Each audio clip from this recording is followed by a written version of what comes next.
ini ngaji ya. Ngaji itu harus objektif. Objektif itu jujur. Jadi bisa saja korbannya ayah saya, bisa rektornya, bisa semuanya. Tapi korban dengan makna yang bagus. Karena di antara saran Al-Quran, Allah ngendikan kalau belajar atau mencari nasihat atau mencari kebaikan apa saja itu diistilahkan walau ala anfusikum awil walidaini wal aqrabin, meskipun ketentuan itu merugikan kamu. Jadi ketentuan apapun yang merugikan kita, kita harus tetap kaji meskipun itu tidak menguntungkan kita. Karena banyak problem, mulai dulu sebenarnya problem itu orang yang wakam da'in yadda'i annahu da'a ilallah tapi hakikatnya yad'u ila nafsih. Jadi banyak da'i yang mengklaim dirinya mengajak ke Allah dan Rasul tapi sebetulnya hakikatnya mengajak ke kelompoknya sendiri. Saya ini termasuk kiai yang masih orisinil. Artinya orisinil gini, suatu saat atau kapan saja saya kok sudah tidak laku jadi kiai, asal Islam jalan tetap senang, karena nggak penting yang populer saya apa enggak itu tidak penting, yang penting agama ini tetap jalan. Sama, negara ini harus jalan siapapun presidennya. Ya, ini penting saya utarakan karena perbedaan antara nafsu dan komitmen beragama itu tipis sekali. Sehingga dulu pernah ada cerita, ini bukti keadilan Rasulullah SAW. Pernah suatu saat Nabi itu ngaji, yang ngaji seperti ini. Terus ada pemuda dengan cueknya ngelewati masjid yang sedang dipakai Nabi ngaji. Sehingga cerita semuanya ngomel ya, bergumam. Celaka betul pemuda itu, ada Nabi ngaji kok tidak ikut ya. Tapi Nabi secara besar hati ngendikan, ini ada di beberapa kitab di Fadhailul Kasbi, keutamaan kerja. Kata Nabi, pemuda itu mau mencangkul di lahannya. Jika dia mencari nafkah untuk keluarganya, untuk kebaikannya, maka itu bagian dari ajaranku. Jadi Nabi berbesar hati bahwa kerja seperti itu bagian dari ajarannya. Jadi tidak harus datang ke majelis ngaji. Dan bisa saja yang sedang hadir itu ya orang yang hindari istrinya minta belanja, dari ngaji terus benar dituntut belanja kan itu. Mungkin anak-anak UMM yang kesini daripada tengok-tengok yang Malang bosen jalan-jalan ke Rembang gitu. Ya, jadi nggak mesti benar juga niatnya gitu. Jadi ya sama itu. Jadi kalau di dunia kiai yang masih orisinil itu nafsu itu benar-benar dilatih. Maka masyhur dalam cerita ada orang perang sama Ali radhiyallahu anhu. Ketika perang ini sangat semangat, tapi ketika orang itu meludahi dan Sayyidina Ali ini tersinggung karena diludahi, Sayyidina Ali langsung angkat tangan, sudah perangnya nggak usah diteruskan karena saya marah sama kamu sekarang demi nafsu karena kamu meludahi saya, padahal saya tadi motifnya demi Allah dan Rasul. Jadi sangat tipis bedanya kita emosi karena diri kita dan emosi karena Allah dan Rasul. Sehingga ketika diludahin ini terus beliau mikir jangan-jangan perang saya karena saya diludahin. Nah, yang hilang dari peradaban modern adalah Allah itu tidak begitu hadir di hati kita. Saya sering cerita di mana-mana, teks hadis itu sebenarnya berbunyi gini, ini hadis sahih. Mangka na yu'minu billahi wal yaumil akhir fal yukrim jarohu. Ada yang fal yukrim jarohu dhaifahu, ada yang fal yakul khairan aw yasmut. Siapa yang iman dengan Allah dan Rasul maka harus memuliakan tetangganya, memuliakan tamunya. Dulu itu ada seorang ulama dipanggil anak muda, dibully terus sekarang. Wahai kiai, datang ke rumah saya. Datang kiai itu. Setelah sampai ke rumah orang itu, silakan kiai kembali ke rumahnya. Saya tidak butuh kiai. Kiai itu dengan riang kembali. Setelah di rumah dipanggil lagi. Pak Yai, silakan datang ke rumah saya. Datang lagi. Ya senyum-senyum kiainya santai. Wah, nggak jadi butuh Pak Yai. Silakan kembali lagi. Sampai 3 kali. Oh itu kalau rektor digitukan marah itu. Dosen marah. Kiainya santai. Santai, senyum-senyum, rileks. Ketika ditanya, kenapa Pak Yai tidak tersinggung? Jawabannya unik. Anak muda, saya ini senang sekali nuruti perintah Allah, disuruh menghormati tetangga. Sehingga ketika Anda manggil ya saya datang. Ketika Anda nyuruh pulang ya saya pulang, saya senang sekali nyenang kantongku. Dan itu perintah Allah, jadi tidak ada hubungannya dengan kamu. Wah, pemudanya nangis minta dimaafin. Kalau kita kan enggak, kita ini dosen, kiai, mungkin kita doktor, mungkin kita profesor. Tapi kita ini sering didikte oleh orang bodoh. Kalau orang bodoh itu jengkel, lo kita ya jengkel. Lo kamu jengkel, dijengkelkan orang bodoh itu namanya terdikte. Itu bodoh apa pinter? Oh, itu tidak pinter sama sekali. Kalau betul-betul kamu pinter, hanya bisa didikte oleh Allah Subhanahu wa ta'ala. Jadi antara hukum Allah apa? Wa ahsin man asa'a ilaika, berbuatlah baik sama orang yang berbuat buruk sama Anda. Itu dikteannya Allah. Kalau dikteannya orang-orang bodoh, kayak dimangkel ben mangkel, terus kamu mangkel, itu bodoh apa pinter? Nah, problem kita kekinian adalah wong pinter, wong bodoh itu podo-podo bisa didikte oleh sekelilingnya. Sekaruan wataknya perempuan seperti itu, wataknya anak-anak seperti itu, kita didikte. Anak-anak jengkelin kita mangkel, berarti kita didikte oleh orang bodoh. Makanya agama itu unik, kadang ngendikan wa ahsin man asa'a ilaika, kadang wasil mangkoto aka, sambunglah orang yang memutus kamu. Karena dengan demikian kita hanya didikte oleh Allah Subhanahu wa ta'ala, bukan didikte oleh hukum sosial. Cara Jawane nak ngapiki tangga sing apik akeh tunggale. Berbuat baik sama yang berbuat baik pada kita itu, mbok orang fasik ya seperti itu, maling ya seperti itu, sama. Tapi kalau berbuat baik sama orang yang berbuat jelek sama kamu itu baru luar biasa. Dan memang teksnya hadis wa ahsin man asa'a ilaika, berbuat baiklah sama orang berbuat buruk sama kamu. Jadi nggak boleh orang didikte. Makanya ngaji di sini diantaranya saya akan cerita dalam sebuah hadis sahih, dalam hadis hasan yang diriwayatkan Imam Tirmizi, ada kalimat dari Rasulullah SAW.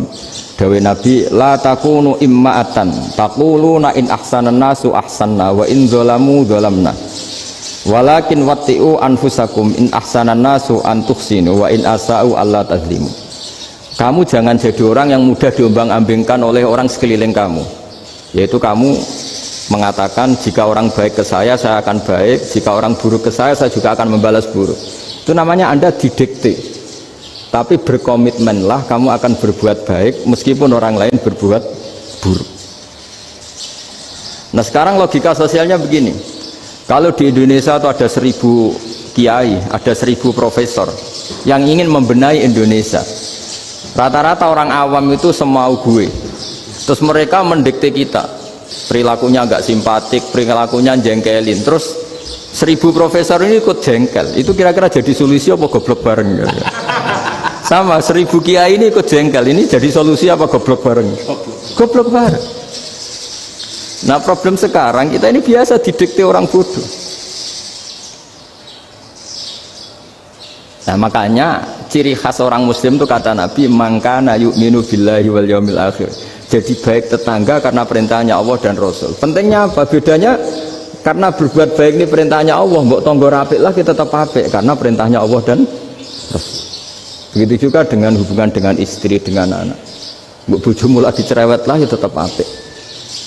Karena dengan cara itu kita hanya tunduk kepada Allah dan Rasul. Tapi kalau kamu, istri saya kalau baik ya saya baik, kalau enggak ya enggak, berarti Anda didikte oleh perilakunya dia. Itu latihan, ya kalau dalam bahasa pondok latihan jadi wali itu yang paling berat. Nabi itu kalau sama orang munafik itu sabarnya Masya Allah, padahal Nabi berso kalau orang itu orang munafik. Karena dengan cara seperti itu, bahwa kebaikan Nabi pada seseorang itu atas perintahnya Allah dan Rasul, bukan atas nama servis. Kalau Nabi hanya baik kepada Abu Bakar, itu mungkin orang bilang wis adune wong Abu Bakar baik sama Nabi. Tapi kalau Nabi baik sama orang munafik, Abdullah bin Ubay bin Salul, itu kalau nggak perintahnya Allah dan Rasul itu nggak bisa. Nah ini cobalah berlatih seperti itu sehingga kita tidak mudah didikte. Ya saya ulang lagi, nggak mudah apa? Didikte. Maka di antara kebaikan Allah dan Rasul adalah bahkan orang dolim saja diberi jatah rahmat. Makanya tadi seperti mukadimah yang dibaca Pak Haris tadi, agama ini rahmatan lil alamin. Orang yang dolim saja dapat jatah apa? Rahmat, apalagi yang soleh. Nah kemudian yang perlu dicatat, kenapa kita menjadi enjoy dengan Islam? Islam itu adalah agama yang tidak didikte oleh materi. Jadi kalau Anda ingin makan enak, mungkin kalau pikiran kebanyakan orang, anak-anak muda yang milenial, yang gaul, ingin makan enak ya makan yang disukai. Misalnya sate atau bakso Malang atau apalah. Kalau orang-orang yang jadi wali gak gitu cara berpikir. Ini yang masih orisinil. Ditanya, ini dunia baru kesulitan makanan, baru resesi. Cara makan enak gimana? Jawabannya lucu. Ya gampang, idamuhu alju. Idam itu lauk. Kalau kamu ingin makan lauknya paling enak apa? Alju. Kamu harus lapar banget. Sampai kalau puasa itu melihat tempe itu wah, luar biasa. Tapi kalau kamu nggak puasa, air putih itu nggak menantang. Tapi kalau puasa, tempe air putih itu menarik dan Anda tetap lahap. Apa? Karena lauk terbaik adalah alju, yaitu lapar. Nah tapi kita ini enggak. Kita ini kayak orang bodoh. Kayak orang bodoh tadi, profesornya makan nyaman ya kalau sesuai selera. Nah itu kan sama dengan anak-anak ABG. Anak ABG itu makan lahap ya kalau yang disukai. Lalu bedanya apa ABG sama profesor? Kalau cara berpikir masih sama kan itu. Kiainya juga gitu. Kiai makan enak kalau yang disukai, kalau enggak. Lalu bedanya apa kiai sama orang awam? Orang awam juga gitu, makan lahap ya kalau yang disukai. Nah ternyata perilaku kita ini yang pintar sama yang bodoh sama mas. Kalau kamu ingin berkasta lebih baik, itu cara makan enak itu apa? Idamuhu aljur. Lauk terbaik adalah karena kita sangat lapar. Makanya masyhur dalam cerita-cerita tarikh sirah nabawiyah, Nabi diberi hadiah, beberapa hadiah. Di antaranya ada yang diterima, ada yang enggak. Termasuk yang dikembalikan itu dokter. Ada seorang raja memberi hadiah Nabi dokter Tobit. Itu sama Nabi dikembalikan karena dokter ini sudah lama kumpul Nabi itu gak pernah sakit. Akhirnya dokter ini putus asa, ini gak perlu diobatin. Ketika ditanya kenapa ya Rasulullah engkau gak pernah sakit, karena kita ini kaum, kita ini komunitas masyarakat yang tidak akan makan kecuali lapar, dan kalau sudah makan berhenti sebelum kenyang. Jadi sederhana sekali pengobatan zaman Nabi. Sebagian besar penyakit itu pasti disebabkan kita ceroboh dalam hal makan. Sudah ngerti kalau durian masalah, kalau makan durian ini enggak kehitung gitu. Apalagi kalau gratisan itu berapa banyak gitu. Pola tidur juga gitu kata Nabi, dan kita tidak tidur kalau tidak sangat ngantuk. Nah, itu namanya orang-orang soleh yang sudah ada didikte materi. Kalau yang didikte materi kan bisa tidur nyenyak kalau kasurnya enak, AC gini-gini. Sebenarnya enggak, tidur enak itu ya kalau sangat ngantuk. Mbok di gudang, mbok di bis, kalau sangat ngantuk ya semuanya ya enak. Sama, mbok lapar, mbok hanya tempe, tapi kalau sangat lapar itu ya enak. Nah ini ilmu yang mulai hilang, ilmu-ilmu yang mulai hilang. Nah, cara ibadah juga gitu. Kita ini kan, saya ini punya bapak kiai, mbah kiai, punya guru yang sangat alim ya seorang kiai Kiai Memun. Itu dulu kita pengkaji ilmu itu tidak pernah tahu bedanya NU dan Muhammadiyah. Karena dulu Mbah Darwis itu Kiai Dahlan itu dulu ngajinya bersama Mbah Hasyim ketika di Indonesia yang ngaji Mbah Soleh Darat. Mbah Soleh Darat itu dulu ngajinya sama buyut saya ke-6 namanya Mbah Soleh Asnawi di Kudus. Mbah Soleh Darat itu dulu alim-alimnya orang Jawa ya Mbah Soleh Darat, Soleh bin Umar. Tempatnya di Semarang, tapi beliau itu sebenarnya orang Jepara yang dekat Kudus. Setelah di Mekah, Mbah Hasyim ini mondoknya ya mulazimnya ke Syekh Mahfud Termas, tapi sesekali ke Syekh Khotib Minangkabau. Nah yang Mbah Ahmad Dahlan lebih sering ke Syekh Khotib Minangkabau, sesekali ke Mbah Mahfud. Singkat cerita, karena Syekh Khotib Minangkabau sudah modern ya, terlibat organisasi dunia. Pas itu beliau pengagum Muhammad Abduh, pengagum Rasid Ridho, sehingga bawaannya Mbah Dahlan itu lebih pergerakan karena beliau lebih mengidolakan Syekh Khotib. Nah Syekh Khotib sendiri sebenarnya orang Minangkabau, jadi beliau namanya Muhammad saja sebenarnya. Jadi menantunya orang Arab. Oh itu dicibir mertuanya ini karena punya mantu orang Jawa, orang ndak Arab. Singkat cerita terus si mertuanya bilang gini, kamu jangan pernah bilang kalau orang Arab itu mansa kanal Arab, orang yang bertempat di Arab. Walakin man takallama bi arabiyyin fasihin, tapi orang bisa ngomong Arab secara fasih. Singkat cerita, kalau kamu tidak percaya, nanti suatu saat menantu saya kalau Jumatan, tidak usah kamu kasih tahu, langsung suruh jadi khotib. Nggak usah kamu kasih tahu, sarannya nggak usah kamu kasih tahu. Kalau sekarang kan enggak. Kalau dosen mau jadi khotib kan mengumpulkan materi dulu. Lucunya diantara materinya itu dari TV, makanya jadi ribet kan khutbah sekarang. Kalau musim corona ya akan ngomong corona, musim apa yang ngomong apa. Jadi lagi-lagi didikte oleh media. Sebenarnya kalau ngomong kan sesuai kebutuhan umat, ini obatnya apa. Tapi nggak sesuai trending topik, itu kan kayak anak-anak gaul. Ini dokter kok gitu kan aneh. Singkat cerita si khotib ini nggak dikasih tahu, saya Muhammad tadi nggak dikasih tahu, langsung disuruh khutbah. Fatakallama bikalamin fasihin, dia ngomong fasih sekali, bahkan ngalah-ngalahi fasihnya orang Arab asli. Semenjak itu beliau dapat gelar al-khotib, orang yang cakap berpidato berkhutbah. Hanya terus dia khotib al-Minangkabau. Jadi orang Indonesia itu luar biasa. Dulu yang namanya orang Indonesia di Arab Saudi itu dihormati sekali, karena yang kesana itu pasti ulama. Sudah alim di Indonesia kesana, termasuk Mbah Ahmad Dahlan, Mbah Hashim dulu karena sama-sama muridnya Mbah Soleh Darat. Lama-lama yang kesana itu TKI TKW itu ya mulai agak dibully. Dulu Syekh Nawawi di antara ijtihad yang dihormati itu beliau mengkritik nyuwun sewu orang yang kan orang biasanya normalnya kan muji orang mati syahid, hebat orang mati syahid itu hebat gini. Oke, kita sepakat orang mati syahid itu hebat. Tapi kata Imam Nawawi dengan syarat niatnya itu li'ila'i kalimatillah, dan itu bawaan takdir. Saya ulang lagi, itu bawaan takdir, harus mati di medan perang.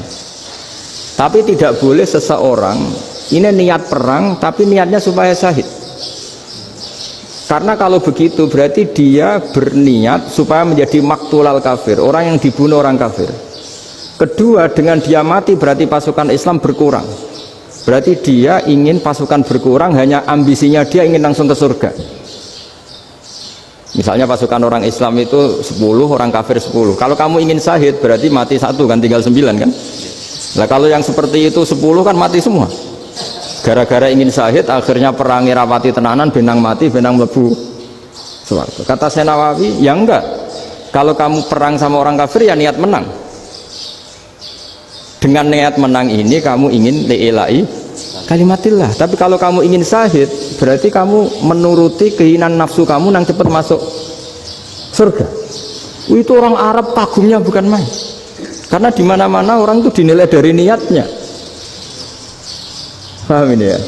Tapi perang loh ya, dalam kondisi perang, bukan teroris. Perang itu artinya orang kafir yang ingin bunuh kita, itu perang namanya apa? Perang. Dulu orang cerita syahid itu hanya pokoknya syahid itu hebat, pokoknya syahid itu hebat. Syahid di medan perang itu hebat, pokoknya syahid di medan perang hebat. Tapi ketika Syekh Nawawi memberi penjelasan ilmiah, jika kamu perang ingin cepat mati, ingin cepat syahid, artinya ini untuk pemenuhan diri kamu, karena kamu bayangkan langsung masuk surga. Kamu lupa bahwa dengan kamu dibunuh kekuatan Islam berkurang. Akhirnya beliau memberi penjelasan, syahid itu bagus, itu sebagai takdir. Hanya takdir itu kita perang yang ingin menang, tapi takdirnya mati. Jangan dibalik, oleh perang rapati tenanan benang mati namun bu. Itu yang pertama, termasuk ulama yang pertama memberi penjelasan itu Syekh Nawawi. Akhirnya melahirkan kekaguman yang luar biasa dengan tafsir Munirnya itu. Terus beliau itu orang yang rileks kalau menjelaskan ilmu. Ini juga guru-gurunya Mbah Hashim, Mbah Guru sama Mbah Hashim sama Mbah Ahmad Dahlan, Syekh Nawawi.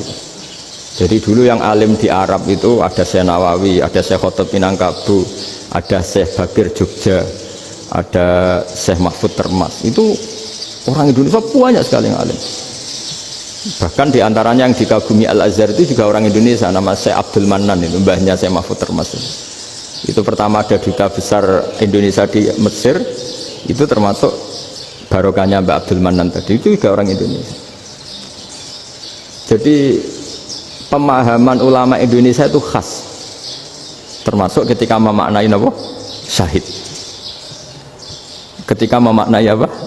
Syahid. Itu unik. Ketika Syekh Nawawi diuji dulu, itu yang namanya ulama diuji dulu oleh 100 ulama. Jadi dulu ya ada kompetisi. Imam Bukhari diakui jadi ahli hadis itu diuji oleh mi'atu muhaddisin, 100 orang ahli hadis, sanad dibolak-balik, matanya dibolak-balik, tapi beliau tetap bisa mengembalikan proporsi sanad itu. Senawi pernah diuji gini, ayul afdol al ulama awis salatin, keren mana ulama sama raja atau sama orang-orang kaya sama penguasa? Ya keren ulama. Terus dibully sama orang. Tapi setahu saya banyak ulama yang antri di rumahnya raja, tapi saya tidak tahu melihat raja antri di rumahnya ulama. Kan kebanyakan kan mungkin ustadz atau kiai yang antri ngajukan proposal kan enggak.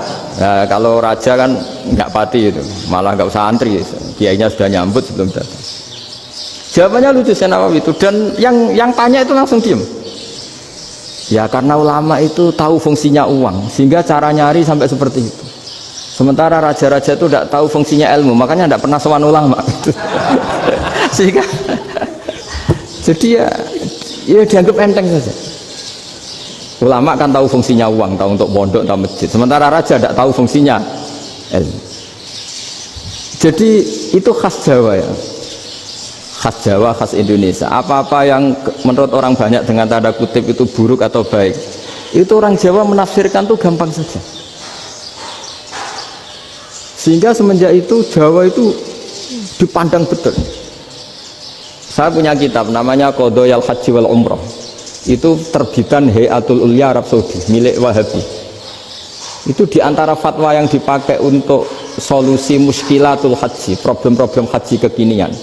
Itu fatwanya syekh-syekh yang dari Indonesia, termasuk Syekh Khotib Minangkabau, Syekh Nawawi Banten, Syekh Bakir Nur Jogja. Misalnya begini, dalam fatwa-fatwa yang menyulitkan kita ya, sampai sekarang jadi perdebatan. Ketika sofa dan marwah itu dengan batas tertentu, saya ulang lagi dengan batas tertentu, mau tidak mau atas nama kebutuhan, itu kan butuh perluasan. Karena kalau naik turun itu mudah disepakati ulama. Jadi misalnya gini ya, saya punya tanah seluas ini, pasti orang akan mengatakan sampai bawah ya tanah saya, sampai atas tanah saya. Itu mujma' alaih, itu disepakati. Sehingga Nabi ngendikan al-Ka'bah min tuhumil ardi ilas sama Ka'batun. Ka'bah sampai ujung bumi, sampai ke aras semuanya Ka'bah. Sehingga tidak ada perdebatan ulama ketika Masjid Haram ditingkat, kemudian yang di atas sholat, tetap dia menghadap Ka'bah. Tidak harus diluk melihat di bawah, enggak, karena Ka'bah sampai langit. Sama, tanah Anda kamu tingkat sampai 10, enggak ada tetangga protes, karena bawah sampai atas tanah Anda. Tapi kalau diperluas, tanah Anda kamu luaskan setengah meter saja atau 3 cm saja, iso geger mbek tonggo. Karena di mana-mana batas itu ya tadi, kalau atas bawah miliknya, kalau samping enggak. Pertanyaannya, perluasan Mina itu ke samping, perluasannya Matof yang Mas'a itu juga ke samping. Geger kan ulama dunia. Bagaimana hukumnya Mina Jadid, Mina yang diperbarui atau Mina yang diperluas? Itu diantara rujukan baik yang membolehkan maupun yang menentang. Itu ya syekh-syekh Indonesia. Itu orisinal tuh. Saya punya kitab orisinal terbitan Hayatul Ulya, kira-kira ya kemenaknya Arab Saudi kalau di Indonesia itu. Itu yang dirujuk dawuh Syekh Nawawi, dawuh Syekh Khotib Minangkabau. Karena apa? Ada logika khas Jawa. Misalnya begini, meskipun saya tidak perlu fatwa Mina Jadid sah apa enggak, memang jadi perkhilafan ulama. Misalnya kampung ini dinamai Mina, pertanyaannya gini, tanah yang di samping ini bisa milik Anda apa enggak? Ya bisa Gus, kalau dibeli atau dihibahkan. Berarti tanah di samping Anda menjadi milik Anda karena ada proses pengambil alian lewat beli maupun hibah. Nah masalahnya ini negara itu berhak menganeksasi atau memasukkan ini sebagai Mina. Itu ulama Jawa kalau ditanya alasannya apa? Fa innal muttasila bis hukmu dzalika syai'. Karena yang gantet, yang mutasil itu bisa dihukumi seperti sesuatu itu. Jadi kalau ini Mina, ya yang gantet Mina ini ya bisa dikatakan Mina. Beda dengan membuat Mina Malang Mina, wah itu tidak bisa, ada mutasil kan. Itu Enteng sekali ulama Jawa.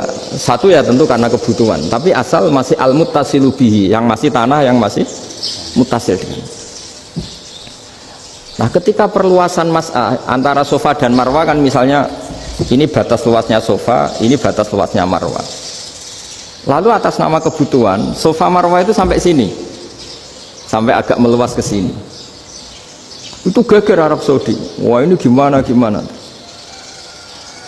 Padahal tawaf itu harus antara gunung sofa dan gunung marwah. Sa'i itu ya. Tapi kalau istilah Quran memang tawaf sama-sama. Makanya apa? Inna sofa al-marwata min sya'airillah faman hajjal baita wa i'tamara fala junaha alaihi ayyat tawafati. Nah, jadi kalau istilah sa'i di Quran itu masih tawaf.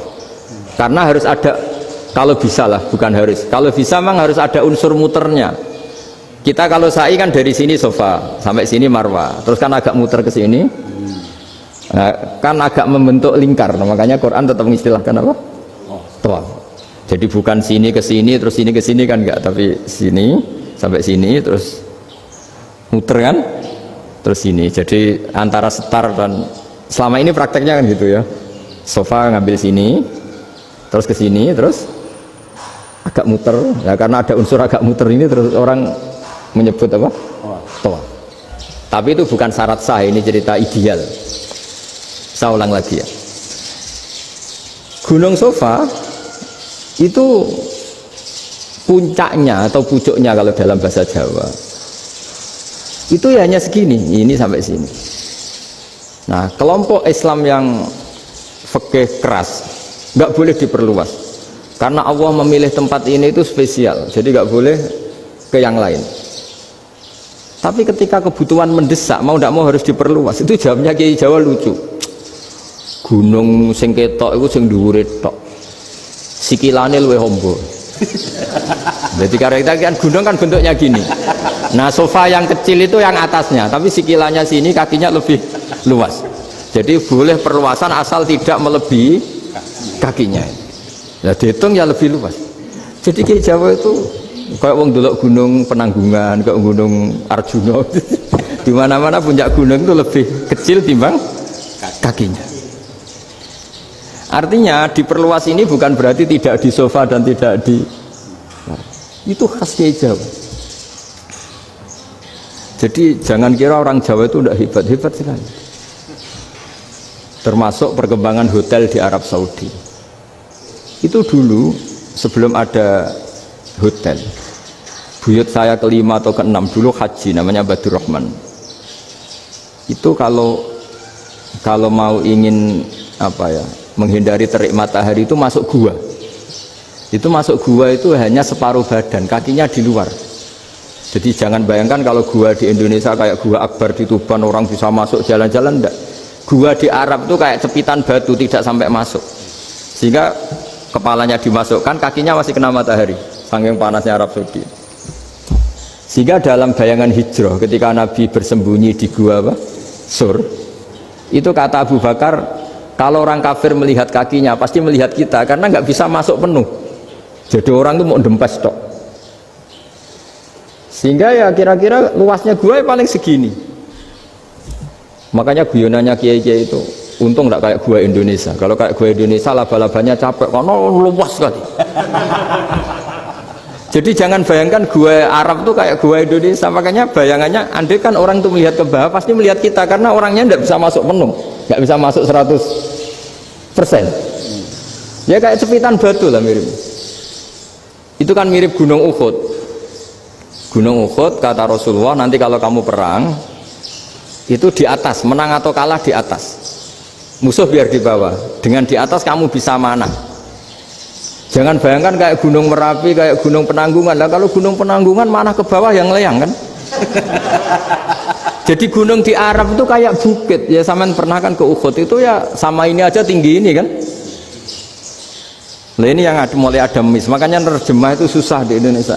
Karena jabal itu udah harus tinggi. Kalau tinggi nggak bisa manah dari atas ke bawah kan nggak ngefek kan.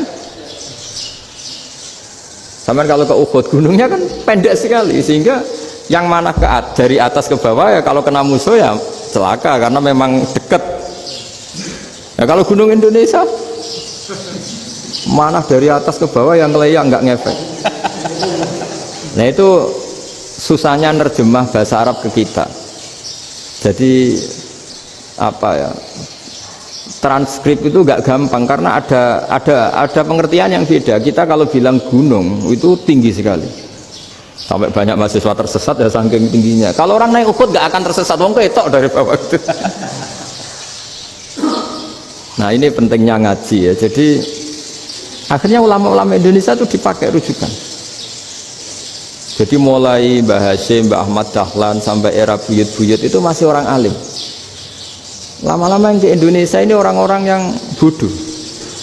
Sehingga orang Jawa kalau ke sana dibully, ya Jawa tak kulul khaya. Orang Jawa itu penggaweannya itu makan ular. Karena belut itu kalau di kamus itu persis ular. Dulu itu kan kamus tidak full color. Gara-gara gak full color, gambar belut sama ular itu sama. Belut itu belut sama ular kalau nggak full color gambarnya sama apa enggak? Sama. Terus orang Jawa itu kan masih banyak yang makan bajing itu apa? Ketupai itu. Bajing kalau digambar tidak full color sama dengan tikus. Gambar yang tidak warna hitam putih. Sehingga kita ini dibully pemakan tikus dan pemakan ular. Karena belut itu persis ular kalau digambar yang tidak full color. Sampai datang Syekhona Khalil, datang ulama ngarang kitab ya judulnya Al-Belut. Karena nggak terima bangsanya dinyek makan apa? Ular. Terus dikarang. Wal belut hayawanun bakhriyun, terus ya isu fi kadza wa kadza. Itu beda dengan al-hayyah. Itu diterangkan. Mulai bisa nerima. Terus sistem hotel juga gitu. Sampai tanyakan dalam sejarah dulu orang Sedayu ada namanya Syekh Mukhtar. Syekh Mukhtar bukan bikin rumah besar yang siapapun orang Indonesia haji itu nempat di sana. Nah ini yang menginspirasi akhirnya ada hotel. Dulu Syekh Mukhtar hanya menyediakan untuk hujat-hujat Indonesia. Lama-lama jadi hotel. Nggak mau saya mau cerita. Kata Mbah Mun sering cerita. Kenapa wa ma arsalnaka illa rahmatal lil alamin, kata Mbah Mun, Allah itu pasti bikin ulama yang tidak produk Arab itu pasti ada. Kalau orang Arab jadi ulama wajar, bahasanya Arab, domisilinya di Arab. Tapi Allah akan selalu bikin ulama yang tidak bangsa Arab. Imam Ghazali itu Tus itu Persia. Imam Bukhari itu kira-kira kalau sekarang ikut Uzbek. Ya, Imam Bukhari itu kalau negara sekarang ikut mana? Uzbek. Kenapa demikian kata Mbah Mun? Karena Allah sudah ngendikan wama arsalnaka illa kafatal linnas. Manusia semua ini kena khitabnya Islam. Kalau tidak ada ulama yang dari berbagai negara, kesannya Islam itu hanya milik orang Arab Saudi. Makanya Allah selalu bikin ulama-ulama yang bahkan tidak Arab. Termasuk Imamul Muhaddisin, yaitu Imam Bukhari itu orang Uzbek, orang Rusia lah kalau sekarang, ikut Uni Soviet dulu. Imam Ghazali itu orang Persia. Syekh Nawawi itu orang Banten. Karena Allah ingin memaklumatkan bahwa Islam ini untuk semua, sehingga orang yang tidak Arab pun bisa belajar Islam. Yang alimnya itu nggak kalah sama orang apa? Arab. Makanya ini PR ya. Kalau Gus Dah Ploso nanti ngendikan suatu saat orang belajar Islam itu bahkan orang Arab pun bisa belajar ke Indonesia. Kalau orang Indonesia bisa alim betul kayak dulu. Sekarang banyak liga antar ulama. Itu orang Indonesia pasti masuk. Ulama-ulama top dunia itu pasti orang Indonesia banyak yang masuk. Karena tadi ketika orang Indonesia baca kitab, itu orang Arab itu kagum. Kok bisa tidak bahasanya baca secara benar? Bukan sekedar bisa baca secara benar.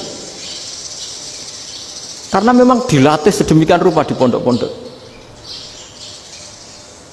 Makanya kita semua lah yang alim di Indonesia itu kemana-mana ya pasti alim. Dulu putra Mbah Mun namanya Gus Zofur itu tahun pertama ya sudah the best di tahun pertama. Kalau tahun pertama the bestnya ilmunya bawaan dari sarang, dari keluarganya. Gus Najib mondok di Said Muhammad tahun pertama sudah dipuji sebagai yang teralim karena ya sanggup.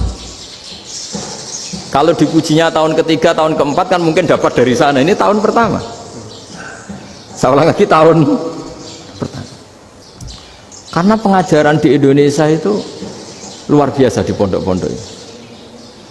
Makanya kalau dalam anekdot pondok itu cerita-cerita lucu itu, ada orang Jakarta ngaji, setelah di kelas itu pelengahan terus, melihat jendela, lihat pintu terus, lama-lama gurunya marah. Kamu diajarin kok ndak punya sopan, melihat pintu terus gak memperhatikan guru ya. Anak Betawinya jawabnya lucu, habis Pak Guru bohong ya. Kenapa ya? Kamu Pak Guru bilang Ja'a Zaidun, Zaid datang. Tak lihat gak ada yang datang. Setelah itu contoh nasab kan ro'a itu Zaidan. Saya melihat Zaid, saya gak melihat Zaid. Contoh ketiga yang jar kan maror tu Zaidin. Saya berjalan ketemu Zaid. Pak Guru diam di situ gak jalan-jalan. Jadi saking detailnya Indonesia itu diajari. Kalau rofa Ja'a Zaidun, kalau nasab ro'a itu Zaidan, kalau jar maror tu Zaidin. Nah si murid Betawi ini karena pertama sekolah ngiranya gurunya itu cerita Zaid datang, makanya dia lihat pintu terus, mana katanya datang kok enggak datang-datang ya. Nah dengan latihan seperti itu kemungkinan orang Indonesia salah itu kecil karena memang dilatih betul. Saya ulang lagi, karena memang dilatih betul, sehingga ketika orang Indonesia ini yang cerita seorang wartawan. Ini kisah nyata, kali ini tidak anekdot, kisah nyata.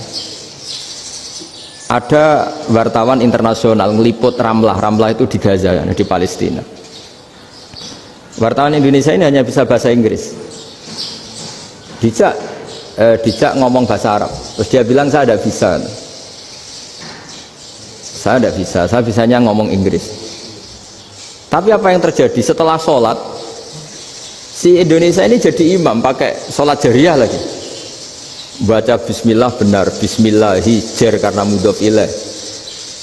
Terus ketika iktidal ya benar, Rabbana lakal hamdu mil'us samawati wa mil'ul ardi benar. Ketika tahiyat ya benar, at-tahiyatul mubarakatus sholawat.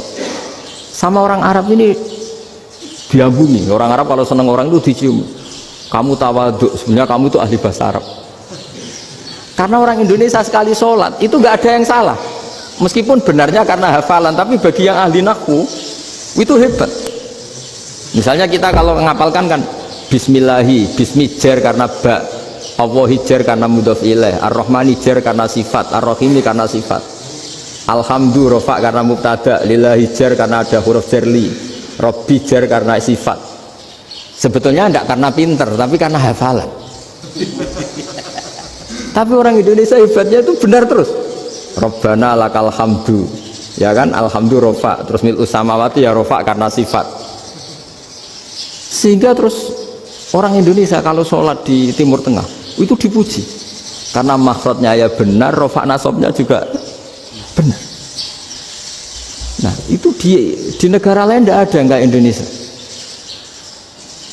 Orang Cina itu sering bikin marah orang-orang Arab karena kalau dongo itu nggak fasih kayak orang Indonesia. Orang Indonesia kalau dongo ya Allahumma tohir qalbi. Orang Cina ini yang jadi guyon di Arab, Allahumma tahir kalbi gitu. Itu kan bedanya jauh. Itu orang Arab pertama membiarin, lama-lama kalbun entak gitu. Maksudnya asu-asumu gitu. Karena dia bilangnya qaf itu kaf. Jadi kalau Allahumma do Allah tohir, kula aturi nyucekno panjenengan kalbi ing asu ingsun kan. Tapi kalau qalbi itu ati ingsun, tapi kalau kalbi anjing ingsun. Bedanya qaf sama kaf. Karena arah-arahnya kalbun entak, asu-asumu maksudnya kan. Tapi padahal orang Cina itu bareng dilihat tagnya ya pakai qaf. Orang Indonesia enggak, mulai kecil dilatih sak fase-fase. Sampai ya sulit betul latihan Fatihah itu. Kalau di Kudus malah sampai 3 bulan Fatihah.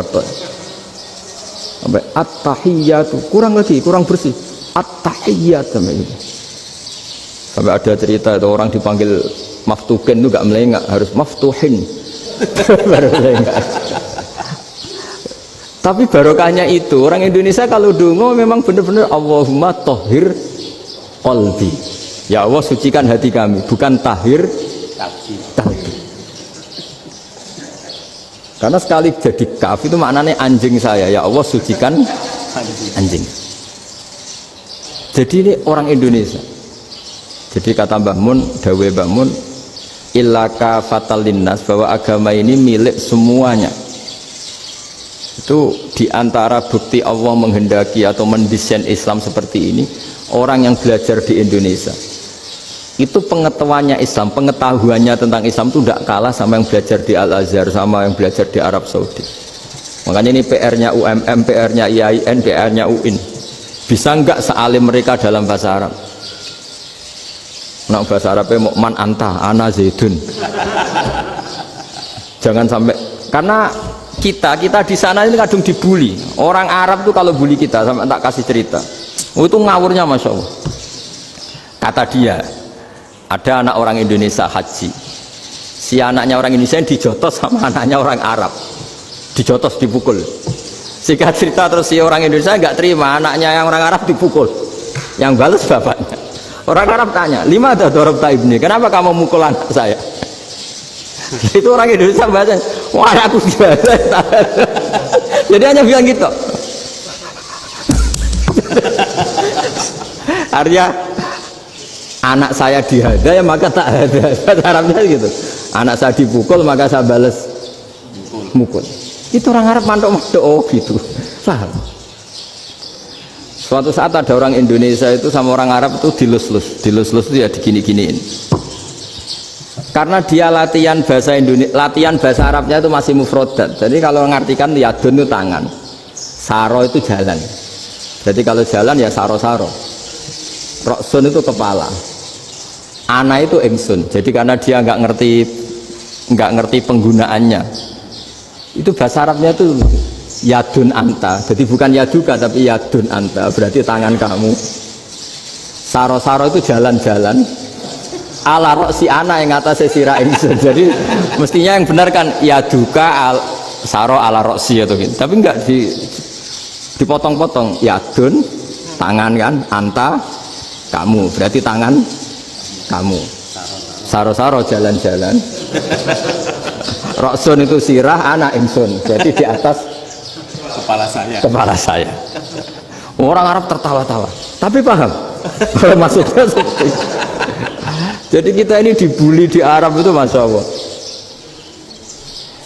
Jadi akhirnya lahirlah ulama-ulama tadi yang saya sebut tadi. Bahkan pernah lama sekali ulama Indonesia itu jadi master di Arab Saudi, yaitu Senawi Banten. Itu kalau orang sana bilang itu Sayyidu Ulama Il-Hijaz, top-topnya ulama Mekah Madinah, padahal beliau orang Indonesia dan dimakamkan di Ma'la itu dekat makamnya Sayyidah Khadijah karena sangat dihormati. Nah, di antara sebab dihormati adalah ketika orang memahami syahid, maknanya pokoknya maktulal kafir.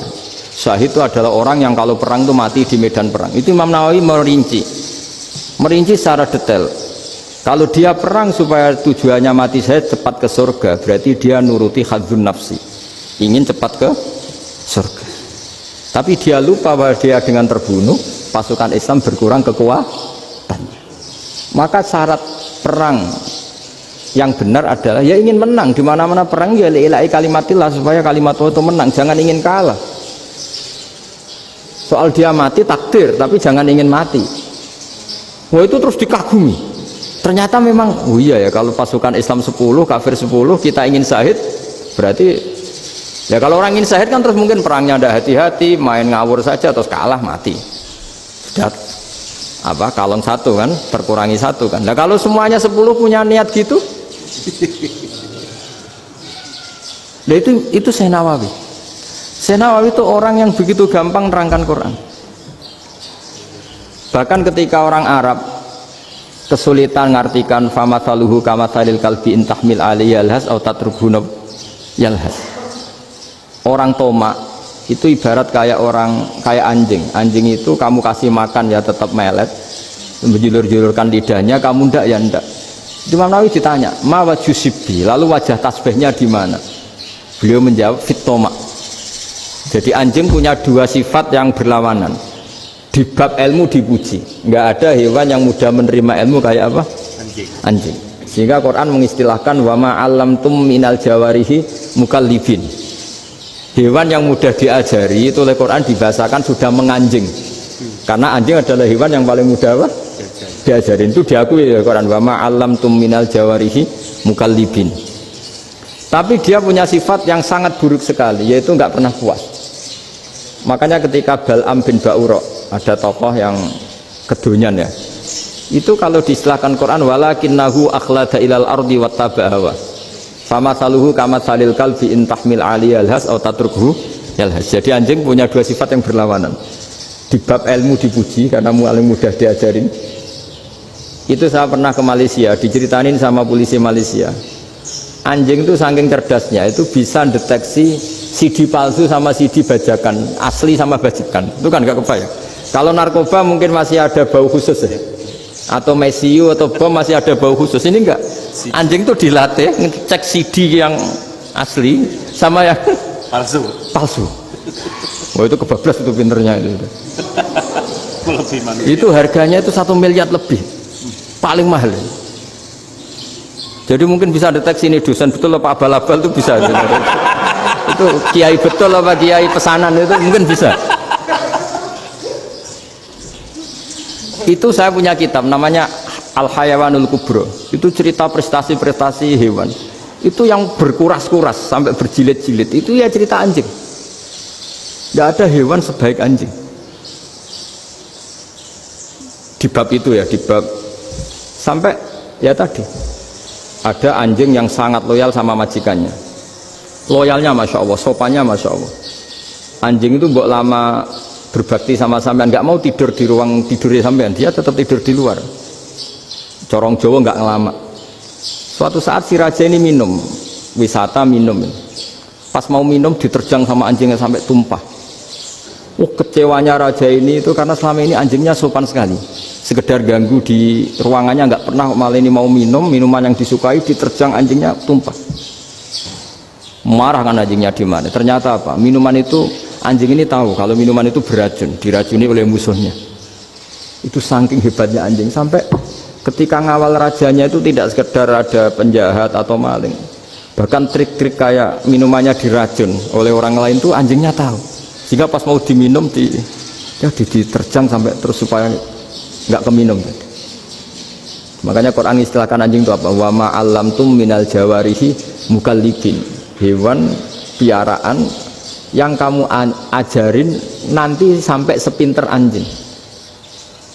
Makanya Ashabul Kahfi itu ketika ngajak anjing tadi, beliau tidur, anjing itu tidurnya bil wasit, wakal buhum basitun zira'aihi bil wasit. Jadi dia tidur dalam posisi siaga.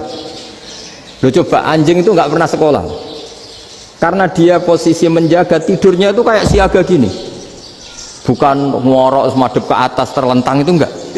Andai kan dia tidur terlentang itu kan yang mau mengganggu kan, wah sunai turu, itu enggak. Dia tidur posisi siaga, makanya disebut lawit tolak ta'alaihim lawalaita minhum firaron. Kalau kamu melihat anjing itu pasti lari, karena dia posisi siap merekam. Jadi tidur tapi posisi siap merekam. Jadi matanya tetap terbelalak kayak siaga. Padahal itu enggak diperintah, ya dia memang punya nalar untuk itu. Ini disebut wa ma 'allamtum minal jawarihi mukallibin. Dan dalam teori modern juga gitu. Tapi dalam hukum Islam yang dianut mazhab Syafi'i itu anjing tetap najis. Ya sudah, najis ya najis, tapi ada mazhab lain yang mengatakan tidak najis. Tapi tidak usah ngurmat anjing, geger nanti kalau rektor kampus punya anjing. Tapi ilmu itu bagus untuk kelangenan kadang. Andai kan tidak ada mazhab Malik, maka kita kesulitan menceritakan Ashabul Kahfi yang hewan piaraannya itu anjing. Tapi misalnya anjing disucikan, kita juga nanti susah menjelaskan hadis Nabi malaikat itu tidak masuk rumah yang di situ ada apa? Anjing. Maka ilmu itu, makanya kata Imam Sa'roni, sebagian ilmu itu memang kelangenan, tapi nggak boleh jadi praktek. Tapi harus ada. Misalnya begini, contoh paling gampang. Api dalam mazhab Syafi'i kan alat pensuci hanya dua, air dan tanah. Ya saya ulang lagi, air dan tanah, yaitu tanah untuk mensucikan najis anjing. Imam Abu Hanifah menambahkan api. Mazhab Syafi'i itu agak kesulitan ketika ada batu bata, dibikin dari tanah-tanah yang bercampur kotoran. Mazhab Syafi'i akan kesulitan karena di situ ada najis yang jadi materinya bata. Hukumnya gimana kalau nanti dipakai masjid? Tapi barokahnya ada beberapa mazhab. Abu Hanifah mengatakan dan api. Jadi apa tadi, air, tanah, api. Alasannya masuk akal. Ketika usatul mukminin, orang-orang mukmin yang ahli maksiat itu sebelum masuk surga, kalau dia dosanya banyak itu dibakar dulu supaya suci. Emas itu untuk memisahkan dengan materi lain juga harus dibakar. Berarti api termasuk alat. Artinya gini, batu bata yang materinya dari tadi najis sekalipun ini menjadi suci karena ngalami pembakaran. Tapi kata Imam Sa'roni, ilmu ini hanya sebagai ilmu. Jangan sampai kalau kamu mau wudhu gak ada air terus membakar diri lah, ini ribet kan. Jadi ilmu itu sebagian memang untuk kelangenan. Karena kita butuh. Andai kan tidak ada mazhab Abu Hanifah, maka kita akan kesulitan pakai bata. Yang kita tahu cara bikinnya kadang di tempat yang kotor, di tempat yang najis. Tapi karena ini ngalami dibakar, maka hukumnya suci menurut mazhab Abu Hanifah. Dan itu sering ulama itu sampai apa? Saya punya kitab fikih namanya Fardul Masail. Pengandaian ada masalah. Jadi masalah itu belum terjadi tapi diandaikan. Misalnya kayak di Texas. Bumi itu bulat bola. Texas itu kalau dibor itu pas Ka'bah. Lalu kiblatnya di mana? Bumi ini kan hanya rubuk-rubuk seperempat. Yang ada arah itu seperempat. Tapi kalau Ka'bah itu sama Texas atau Texas dengan Ka'bah itu lalu kiblatnya mana? Wong sudah bebas arah. Maka ilmu mengatakan mara'ahu muslimuna hasanan fawa indahu hasanun. Kamu jangan nuruti ilmu hakikat tapi nuruti mindset. Kalau mainstreamnya orang banyak seperti itu, mindsetnya orang sana misalnya Ka'bah sana ya ikut sana. Tapi ini tidak mewakili hakikat karena kalau yang 380 derajat itu kan terus ribet. Makanya ini kesulitan di bab-bab fikih. Ya saya ulang lagi, kesulitan di bab-bab fikih. Makanya fikih itu selalu bicara, misalnya gini, ada orang sholat. Saya ulang lagi. Setelah salam pertama dia kentut, itu sholatnya batal apa enggak? Itu lama berdebat. Yang dikatakan rukun sholat itu salam pertama, sehingga orang kalau sudah salam pertama, maka sudah keluar dari sholat. Maka kalau kentut gak apa-apa, wong yang keluar dari sholat itu salam pertama. Tapi lalu pertanyaannya, kenapa Nabi salam 2 kali? Lalu yang kedua gunanya apa? Ribet kan, partai ini kalah pasti kalau ditanya gitu. Tapi kalau ditanya dibalik, sholat itu satu ibadah yang dimulai dengan takbir, yang diakhiri dengan salam. Berarti salam pertama itu pengakhir apa nunggu salam kedua? Pertama, di semua ulama bilang salam pertama. Kalau salam pertama sudah pengakhir berarti pembatalan setelah itu nggak punya efek, nggak punya akibat. Itu kan ribet, debat fikih itu memang ribet. Fikih itu memang senam otak karena pertanyaannya mirip-mirip seperti itu. Nah, sampean milih mana? Milih salam pertama apa salam kedua? Pasti ulama milih salam pertama. Jadi anehnya fikih itu di situ. Misalnya orang mati, takbir itu berapa kali? 4 kali. Andai kan takbir 5 kali itu batal apa enggak? Satu ulama mengatakan 5 kali itu batal. Karena rukunnya sholat jenazah itu takbir 4 kali. Berhubung ini rukun, kalau nambahi ke 5, berarti menambahkan rukun. Kayak kamu sholat, rukuk 2 kali kan batal. Sujud 3 kali, batal. Karena menambahkan apa? Rukun. Berarti kalau takbir 5 kali, batal. Tapi pertanyaannya, takbir itu adalah wiridan biasa, sehingga kalau ditambahkan nggak punya akibat, batal. Jadi perdebatan ulama itu kadang ya lucu. Kayak kemarin Pak Haris pas pertama ke sini mau ngundang saya, tak ceritain. Dulu sholat jenazah itu pasti mayat di depan. Karena lazimnya sholat jenazah itu mayat di depan. Tapi mulai dulu lama sudah berpendapat, andai kan jenazahnya di belakang pun tetap sah. Fa'innal janazah laisat bi imamin, karena jenazah itu tidak imam. Kenapa harus di depan? Oh, tidak imam kok harus di depan. Itu mulai dulu. Sehingga ketika Arab Saudi pernah mengalami tragedi, ada orang yang dibungkus kayak mayit, ternyata senjata. Setelah di dekat Ka'bah dipakai. Dulu tragedi tahun berapa itu? Pokoknya pernah ada tragedi itu. Semenjak itu Arab Saudi kalau ada orang mati tetap di kamar mayit, terus ada sholat jenazah. Padahal mayitnya di belakang yang jamak. Jadi meskipun kita tidak akan bikin ajaran baru jenazah di belakang, ya tidak keren, kasihan kan. Tetap biasanya di depannya di depan. Tapi meskipun jenazah ini di depan, kita tetap berpendapat andai kan di belakang tetap sah, tapi nggak usah dipraktekkan. Nah, pentingnya ilmu ini begini. Saya misalnya di Rembang, boleh nggak nyolati ghaib jenazah yang di Surabaya? Boleh kan? Padahal yang kita solati di belakang. Jadi ilmu itu penting. Cocok nggak cocok, nama ilmu itu penting. Terus ada gini lagi pertanyaan di fikih. Memang saya sengaja akan ngaji fikih. Kalau ngaji intelektualitas orang Muhammadiyah juara lah. Tapi ini ngaji fikih. Ada orang sarongnya itu pas sampai lutut. Kalau berdiri lututnya tertutup. Tapi nanti kalau ruko agak jengking lututnya terbuka. Itu batalnya nunggu ruko apa mulai takbir sudah batal? Padahal pasti nanti batal kalau ruko itu. Itu ada ulama yang mengatakan ya batalnya nunggu ruko. Bagaimanapun terjadinya pembatalan waktu ruko. Ada ulama mengatakan yang enggak mulai awal sudah tidak sah itu karena pasti ngalami batal. Nah, pertanyaan-pertanyaan seperti itu penting karena lalu Allah menilai apa? Ya nilai niatnya. Misalnya gini, kalau contoh itu mungkin Anda tidak tertarik, tapi contoh begini. Kita mau operasi jam 10 siang. Kita tahu kalau nanti 10 siang akan divonis medis harus makan karena mau berobat. Malamnya itu kalau kamu orang soleh, bayangkan kamu orang soleh. Kalau tidak orang soleh kan tidak punya komitmen. Kamu milih niat puasa, apa enggak jam 10 mesti mokak menisan raposo. Kamu orang soleh. Kalau kamu orang soleh pasti milih puasa karena ini Ramadan. Meskipun nanti jam 10 pasti disuruh batal sama dokter. Setidaknya kita berpikir gini, nak mati jam itu paling enggak ditulis saya sebagai orang yang puasa. Jadi perasaannya orang soleh itu beda. Kalau orang kok sampean barang menisan raposo kok ya mesti. Sampean tidak pernah berpikir bahwa puasa mulai fajar sampai jam 10 itu luar biasa. Bisa saja kita mati jam 7, bisa saja mati jam 6. Kan ditulis Allah sebagai orang yang berkomitmen terhadap puasa. Terus ada kemungkinan kecil. Bila jam 10 itu dokternya sakit atau nggak jadi ke sana. Berarti kamu kan nggak jadi buka. Kan ya mungkin juga.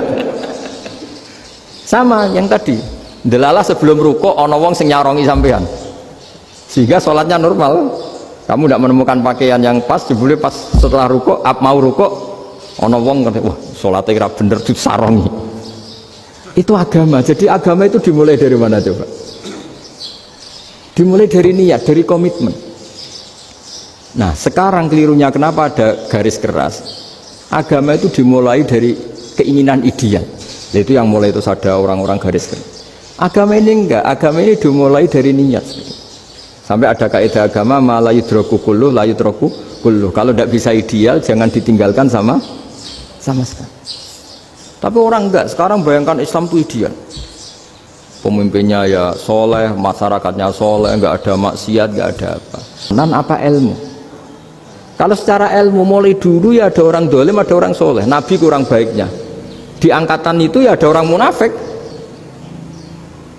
Sehingga ulama itu sudah berpendapat ideal itu piye? Zaman Nabi saja ada orang apa? Munafik. Itu ilmu. Kalau nuruti kelangenan inginnya dunia ya steril, gak ada maksiat, gak ada. Dan agama itu diciptakan Allah itu memang unik. Calon Nabi misalnya, Nabi Musa itu sing rumat Fir'aun. Ketika Nabi Muhammad lahir sing ribet manitia ini Abu Lahab. Orang dosen UMM. Coba. Karena Allah ingin memaklumatkan ke kita bahwa agama ini akan hidup di kondisi apapun. Asia, istrinya Fir'aun itu termasuk mukminah yang dipuji Quran. Padahal dia bukan istrinya pengurus NU atau pengurus Muhammadiyah, istrinya Fir'aun. Tapi itu pelajaran bagi kita bahwa orang-orang baik itu tidak harus di lingkungan yang baik. Masjid paling makmur itu kadang di dunia mungkin ya jangan bakas Mekah Medina itu karuan. Mungkin di antara masjid yang makmur justru yang di Kanada, di Amerika mungkin. Karena merasa minoritas tuh perpustakaannya ada, kajiannya ada. Tapi banyak masjid di daerah pesantren yang malah sepi. Karena kiainya tahu jamaah di masjid itu wajib. Lalu itu ada daerah pesantren, saya ulang lagi ada daerah pesantren. Didikon pengajian, monggo nekani pengajian, maca selawat ning omahe ganjaran padha wae. Ribet kan? Mau dibantah itu benar, mau dibiarin merusak tatanan.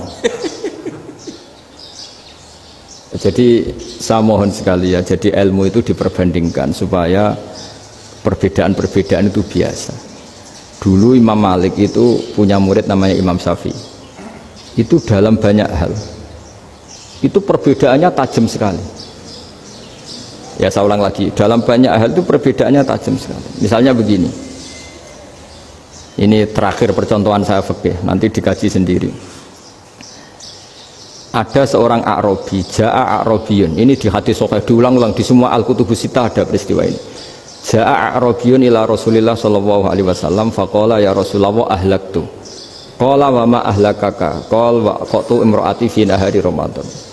Ya Rasulullah, saya ini orang yang rusak. Kenapa? Saya ini hubungan intim sama istri saya ketika masih siang Ramadan. Singkat cerita orang ini dihukum berat sama Nabi. Hukumannya adalah karena dia membatalkan puasa ketika dengan hubungan intim. Sama Nabi dihukum, kamu harus merdekakan budak. Wah, tidak mampu ya Rasulullah, saya tidak punya budak.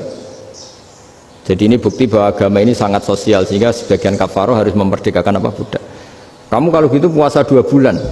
Yang baru puasa 2 hari aja kecelakaan malah disuruh puasa 2 bulan. Ya sudah kamu ngasih makan 60 orang miskin. Saya ini orang paling miskin. Jadi sudah miskin agak hiper lah orang itu, poso-poso kok gitu. Itu kata ulama, kalau orang Jawa gak mungkin makanannya tempe mendoan, gak mungkin itu. Di Jawa itu gak mungkin lah ada orang batal puasa karena hubungan intim. Ada istrinya gak cantik, cerewet, sang lanang mangane mendoan, itu tidak mungkin, kecelakaan itu tidak mungkin. Tidak mungkin itu. Tapi kalau Arab mungkin karena makanannya daging. Singkat cerita, terus pertanyaannya gini, kalau batal biasa itu kan bayarnya puasa 1 hari. Kalau batal, tapi kalau batal pakai hubungan intim, pakai jima kalau dalam bahasa fikih, itu kafarohnya berat, yaitu merdekakan budak atau puasa 2 bulan berturut-turut. Pertanyaannya gini, jima istri itu boleh loh tidak zina. Saya ulangi, jima istri itu boleh loh tidak zina. Itu kan hukumannya berat. Nah terus Imam Malik berpikir kalau gitu tidak harus jima dong. Poso-poso, ora ana uzur, ora ana apa terus nyate. Esuk mangan bakso. Tanpa ada alasan syar'i. Hukumnya harus sama dong. Karena jima hukumnya boleh, berarti semua iftar, semua pembatalan puasa yang tidak ada uzur syara' maka hukumnya sama, yaitu sanksinya sama. Masuk akal enggak? Masuk akal dalam mazhab Imam Malik. Dalam mazhab Syafi'i enggak. Mulai dulu jima itu beda. Kayak mertamu nih gone wong, mangan itu oleh, tapi nak gue bojomu gue jima nih harus nemen ngawur lah. Tetap beda. Dari Imam Syafi'i itu, pokoknya beda, jima sama makan itu beda. Lah ya terus lah. Setelah itu terus ada pertanyaan, bagaimana kalau makan dulu, baru jima? Ribet kan? Makanya itu sampai dibabkan Kitabul Khilafil Fiqhi, bab merekayasa fikih. Makanya itu perdebatannya orang Hanafi sama Imam Syafi'i juga sama. Ada orang jam segini lapar sekali, kalau langsung makan kan kena sanksi. Ya pergi aja dulu, pura-pura ngaji ke Gus Bah gitu. Nanti kan jadi musafir kan.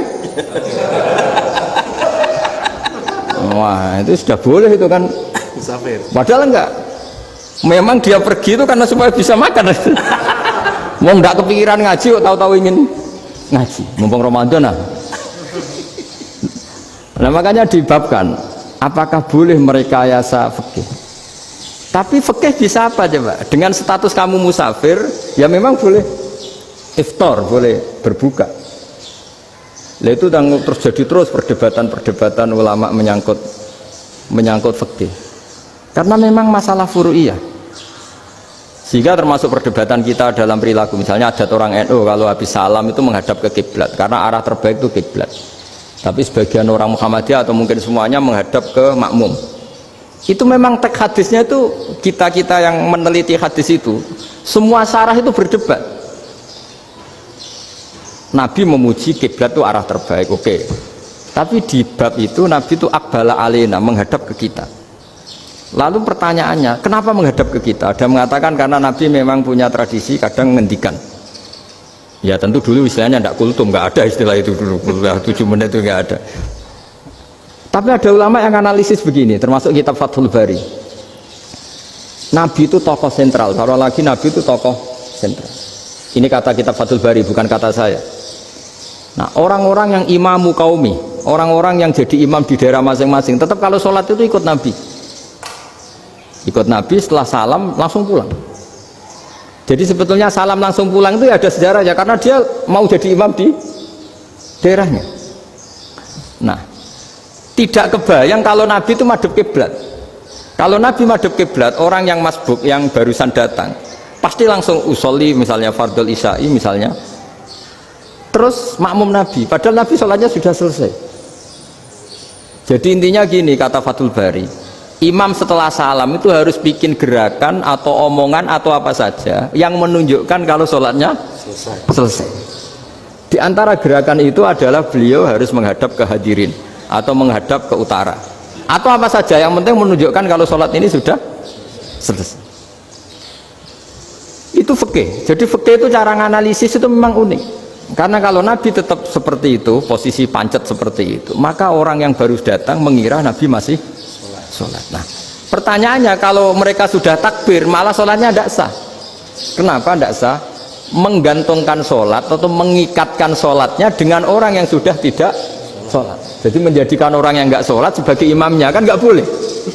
Maka Nabi harus memaklumatkan dengan gerakan itu bahwa beliau sudah tidak sholat. Karena orang datang dari berbagai daerah.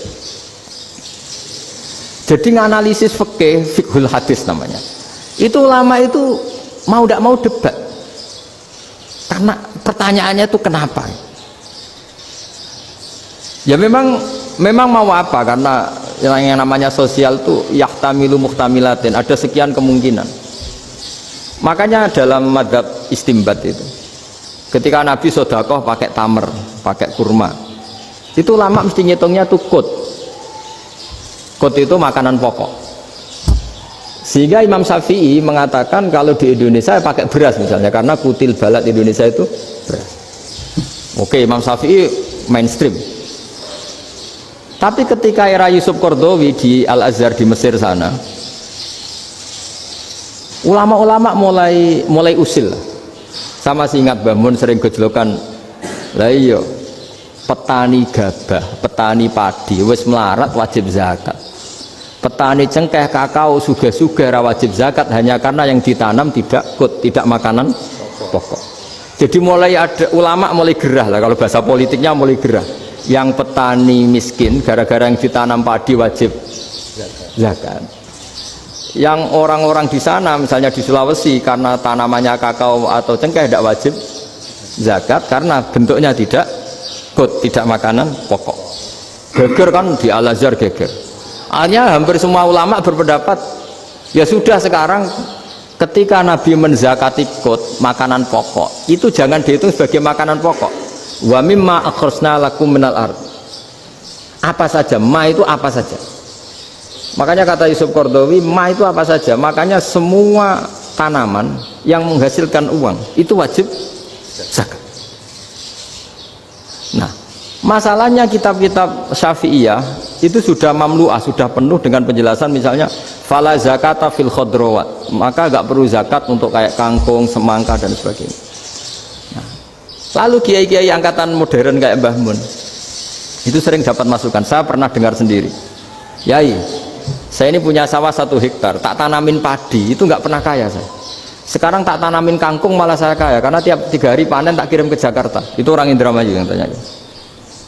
Jadi gak tanam padi gak pernah kaya, tanam kangkung kaya. Nah, karena dia orang soleh, kalau zakat boten. Mau diwajibkan zakat tidak makanan pokok, mau tidak wajib dia kaya. Semenjak itu perubahan di Indonesia ikut. Akhirnya ada zakat, pokoknya asal tanaman yang 1 nisab ya wajib zakat. Masih ada debat lagi. Ketika nanam ingin dipanen, itu dia petani apa pedagang? Karena nanti perdebatannya ikutnya zakat zuruk, zakat tanaman apa zakat pedagang. Kalau sampean nggak pernah debat berarti sebenarnya Anda tidak dosen Islam ini. Berusaha nggak pernah diskusi fikih apa Islam. Karena saya berkali-kali punya tamu itu begini, Gus saya ini pedagang melon, tapi dia penanam melon, jadi pedagang yang agak ingin badi banyak. Itu caranya gini Pak Rektor, saya misalnya pedagang melon, daripada saya kulak di pasar atau dari petani sudah mahal, nyewa tanah sekian hektar terus ditanami melon.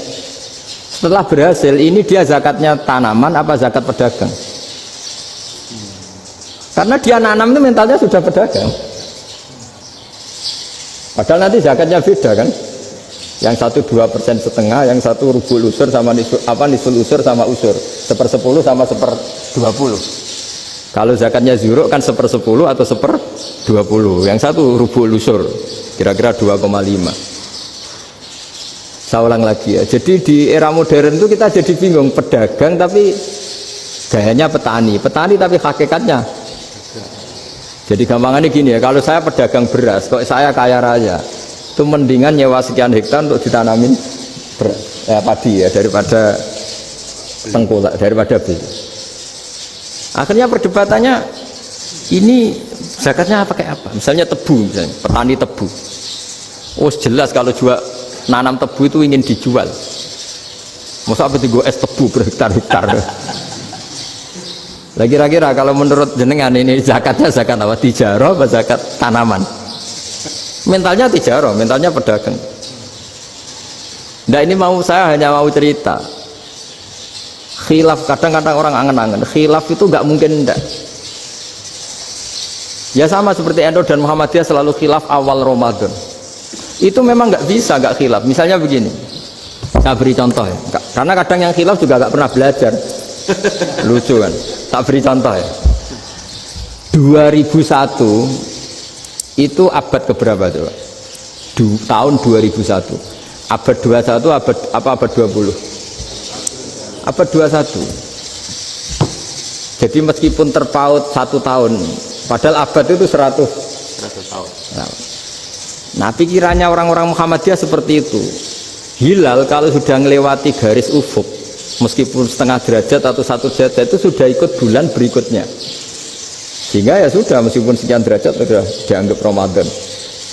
Nah pikirannya orang NU enggak, harus ru'yah bil fi'li. Itu sebetulnya lagi-lagi sebenarnya enggak masalah NU dan Muhammadiyah, itu di kitab-kitab ya seperti itu. Kita ini enggak biasa goblok ya. Artinya kita tahunya, kita yang keluarga kiai tahunya kunut mazhab Hanafi, enggak kunut mazhab Syafi'i. Tapi tahu-tahu ini mazhab NU, ini mazhab itu aneh itu menurut kita ini anggap apa? Mana ada Muhammadiyah jadi mustahid, mana ada NU jadi mustahid. Jadi sebetulnya orang tahu semua lah kalau Abu Hanifah itu tidak kunut, Imam Syafi'i itu kunut. Imam Syafi'i pernah main di masjidnya Abu Hanifah ya tidak kunut, ditanya kenapa tidak kunut? Jenengan itu presiden kunut, tidak sanggup mati Abu Hanifah, dulu ya biasa aja. Sekarang geger, ya karena tidak punya kegiatan. Sebenarnya itu nggak masalah, mulai dulu biasa. Saya teruskan ya. Nah, menurut mayoritas ulama nunggu ru'yah bil fi'li. Ru'yah bil fi'li itu gini. Mata telanjang bisa melihat karena agama ini menggantungkan perintah itu sama melihat. Kalau kamu tidak melihat itu bagaimana kena hukum? Ibarat gini, Pak Rektor datang ke rumah saya tapi saya nggak tahu. Kena nggak saya hukum harus menghormati? Dia datang nggak sembunyi-sembunyi. Saya kena hukum harus menghormati ya kalau melihat, kalau enggak ya enggak. Tapi Pak Rektor tetap bilang, tapi saya hakikatnya datang, jadi saya datang itu. Itu kan ribet. Akhirnya ya sudah, itu enggak ada khilaf sampai mati, ada khilaf karena yang satu menggantungkan hukum itu digantungkan sama tahu. Kalau enggak tahu ya, misalnya baju saya ini hakikatnya ada najis, pas sholat saya enggak tahu. Sholat saya sah apa enggak? Sah. Karena hakikatnya, ya memang saya tidak tahu. Tapi hakikatnya ada najis apa enggak? Ada. Ya sudah, itu sama-sama masuk akal. Ada lagi khilaf yang mau senam otak. Fasyamu salasati ayamin fil haji wa sab'atin idza raja'tum. Singkat cerita ada satu pelanggaran haji yang kata Allah kafarohnya itu puasa 3 hari sama 7 ketika kamu pulang, idza raja'tum, ketika kamu pulang. Dalam mazhab Syafi'i yang namanya pulang itu yang haji sudah sampai rumah. Di mana-mana pulang itu ya sampai rumah. Dalam mazhab Abu Hanifah enggak, ketika orang sudah balik kanan dari Arab Saudi, dari Mekah, ya namanya sudah pulang. Misalnya gini, ini Pak Rektor pamit saya, Pak Haris. Gus, Pak Haris mana? Ya sudah pulang kata saya, padahal sampai Pandangan sampai Tuban. Tapi bagi keluarganya belum pulang. Lah lalu idza raja'tum ketika pulang itu bahasanya siapa? Bahasa istrinya apa bahasa yang ditamoni? Kamu ditamoni orang, terus tamunya mana? Sudah pulang. Tapi tanyakan istrinya, belum pulang.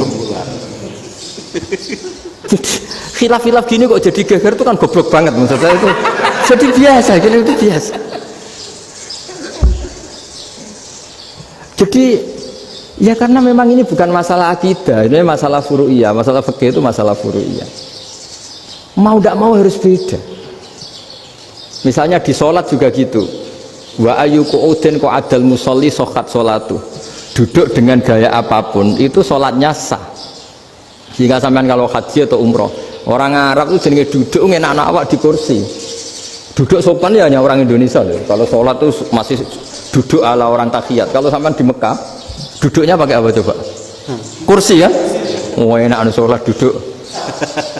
Karena memang takbirnya di fikih dengan duduk gaya apa saja sah. Makanya sengen awak duduk di kursi. Ribet kan? Mau tidak disahkan itu namanya duduk. Mau disahkan masa iya soal Allah kok duduk santai-santai gitu. Tapi mau apa? Ini fikih. Ya saya ulang lagi ini fikih. Fikih itu ya sudah ini fikih. Makanya kalau ulama berdebat misalnya Abu Hanifah berpendapat sholat itu wajib baca Fatihah pasal Quran. Dalam mainstreamnya ya Fatihah karena la sholata liman lam yaqra bi Fatihatil kitab. Tapi cara Abu Hanifah enggak. Faqra'u ma tayassara minal Quran, bacalah apa saja yang mudah bagi kamu, asal itu Quran. Sementing gak gending Jawa, gak nyanyi lah gitu. Ya sudah mau apa coba? Jadi ya susah memang kalau fikih itu ya sudah seperti itu. Ada lagi yang masih ekstrim misalnya. Yang namanya menyembelih hewan itu gimana coba? Dari hidup ke mati, apa pasti mati disembelih? Cara mazhab Imam Syafi'i yang namanya menyembelih itu penyembelian harus menjadi sebab kematian. Itu yang sah. Sekarang lagi penyembelian menjadi sebab kematian yang syar'i. Sehingga beliau mensyaratkan hewan yang disembelih ini masih punya hayatun mustaqirrah, punya kehidupan yang normal. Sehingga kalau nggak disembelih ya hidup.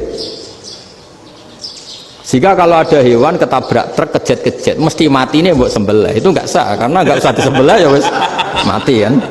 Karena ini hanya nunggu koordinasi Israel kan, dia kejet-kejet itu kan prosedur itu. Tapi tidak disembelih pun mati. Tapi cara mazhab Malik enggak. Pokoknya anggere jek duwe nyawa jenenge kewan urip. Dengan kamu sembelih berarti matine mergo mbok sembelih. Meskipun nanti ya enggak usah disembelih ya mati. Coba hitung secara ilmu matematika. Kalau enggak disembelih hidupnya 5 menit. Gara-gara kamu sembelih hidupnya langsung mati. Terus dia matinya cara di persidangan matinya disebabkan apa? Disebabkan disembelih apa kecelakaan? Loh, debat toh kamu. Sama-sama UMM aja debat. Kalau enggak kecelakaan disembelih.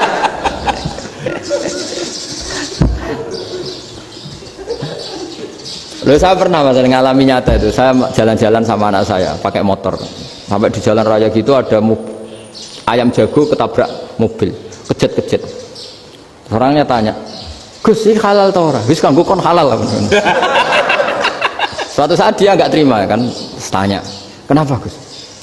Ya nak kiai ra pantes, masuk kewan mesti mati nih tak sembelih. Nak kiai pantes kan?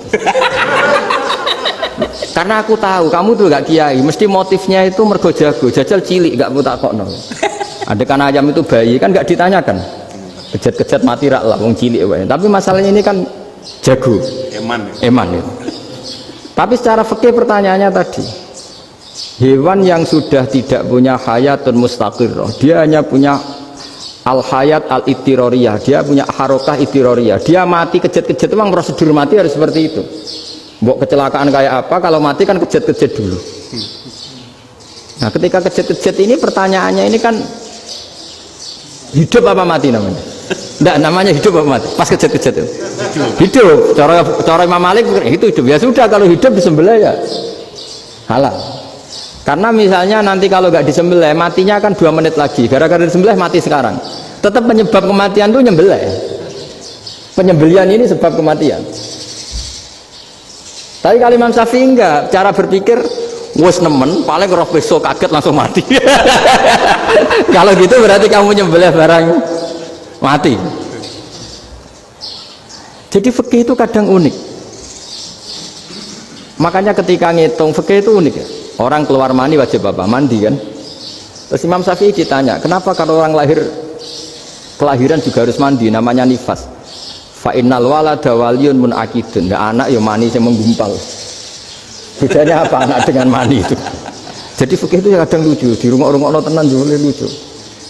Keluar mani wajib mandi.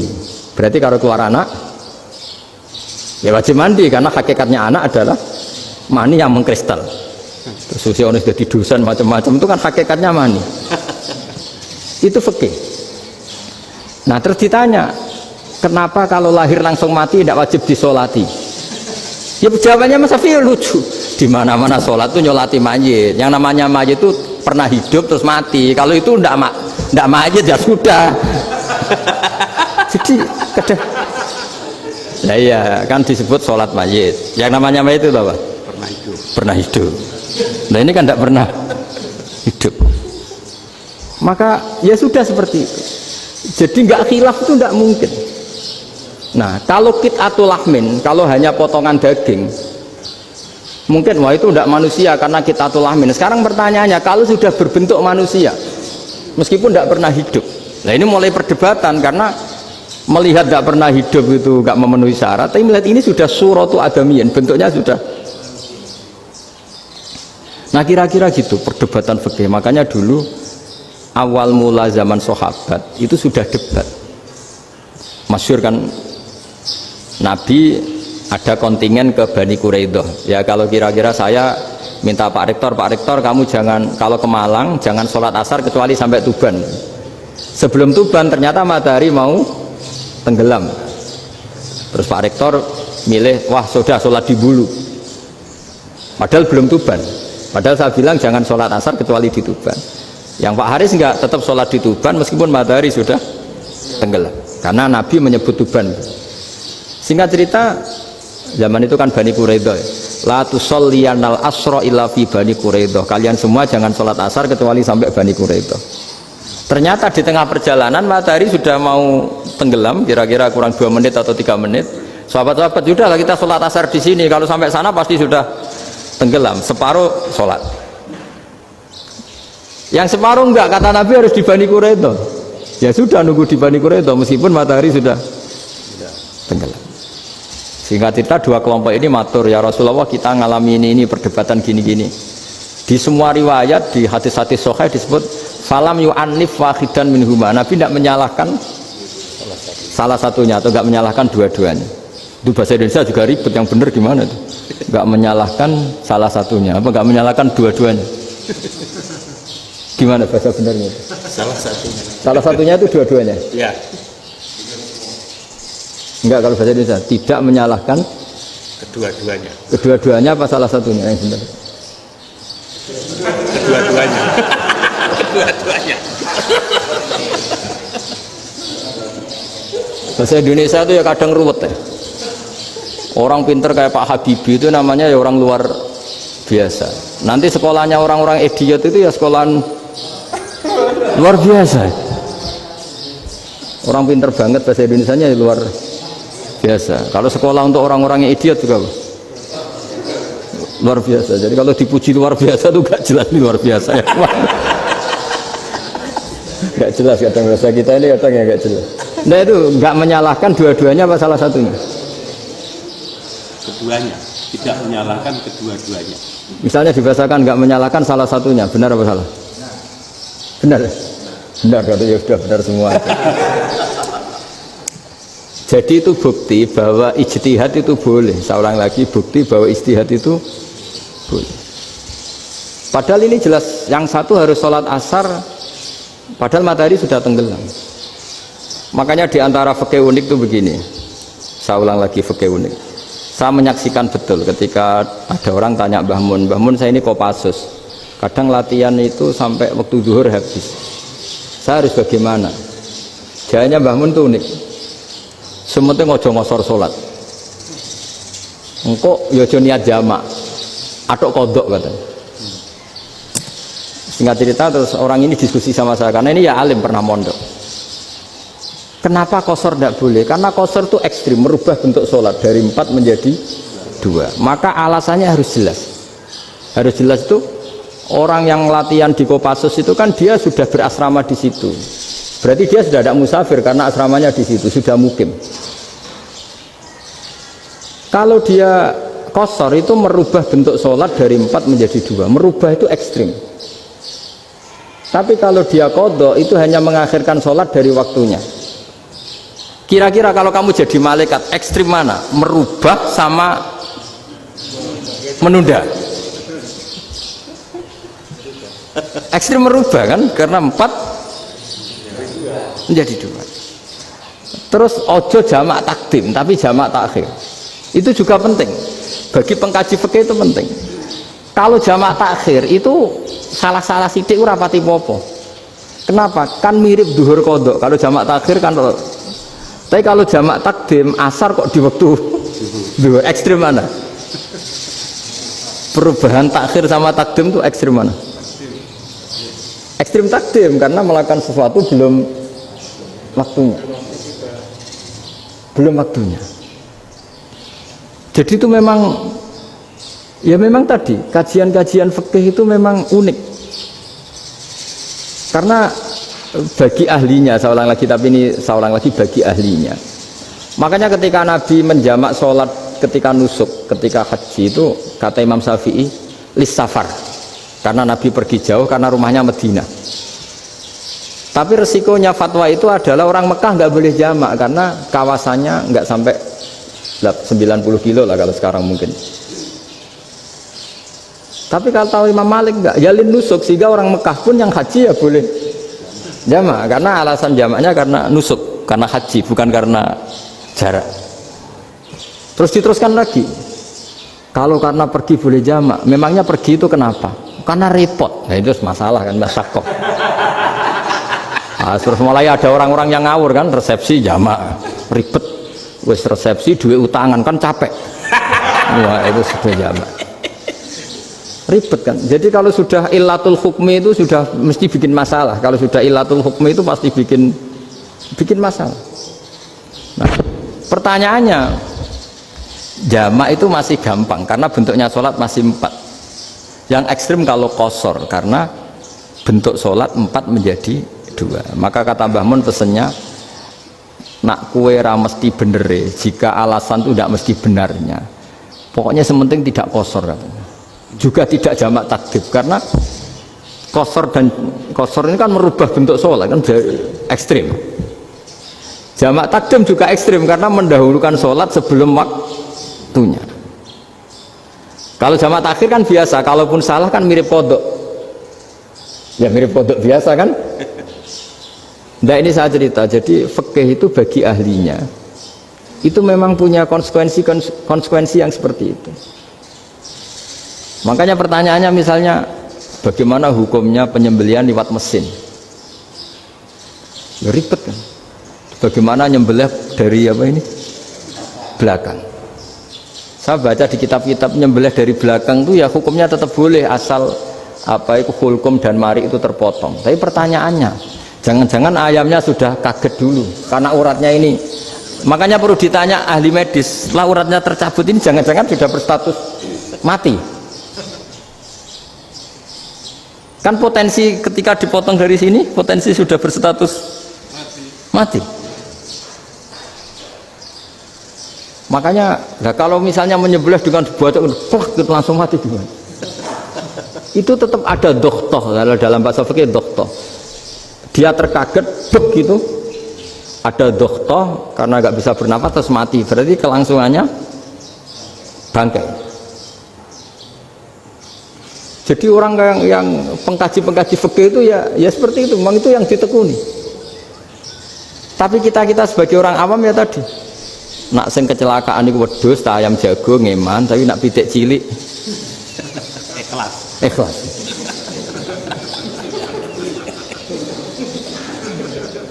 Makanya ada pertanyaan orang-orang, saya pernah ditanya itu ya bingung tenan. Gus, kalau ada orang mati oplosan misalnya, jenengan datang sholat enggak? Ya datang sholat kan, dia orang mukmin, saya tetap sholat. Kenapa? Ya kan matinya oplosan. Tapi andaikan tokoh yang mati, kamu sholat enggak? Ya sholat, kan dia tokoh. Jadi ribet. Fikih itu ribet. Makanya Imam Nawawi nanti ngedikan gini.